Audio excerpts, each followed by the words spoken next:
Guys आज भोलि gym नगएको धेरै भयो, किनभनेपछि अब टाइमले कहिले यता कहिले उता भागदौडको जिन्दगीमा त्यस्तै भइरहेको थियो।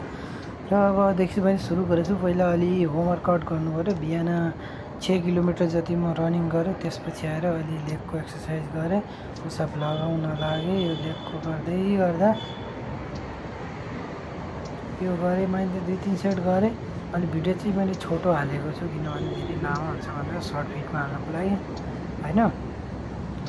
दौडेँ। यो बाटो एकदमै राम्रो बनाइरहेको थियो दौडिनको लागि, तर यहाँ माट साला अब गाली दिउँ कि के दिउँ, कुकुर हगाउन आउने कि कुकुर हगाउन बाटोमा। अब कुकुर हगाउने गाई पाल्नु परेपछि के भन्छ, दुध खान आउँछ त्यस्तो गर्दैन। कुकुर ल्याएर कुकुर हगाउने बिहान। फेरि मैले पुसअप लगाएँ। पुसअप पनि मैले 2-3 सेट लगाएँ। यो अलि मैले भिडियो लामो हुन्छ भनेर सानो मात्रै हाल्दैछु। भिडियो राम्रो लाग्यो लाइक सेयर सब्सक्राइब गर्दै गर्नु होला है।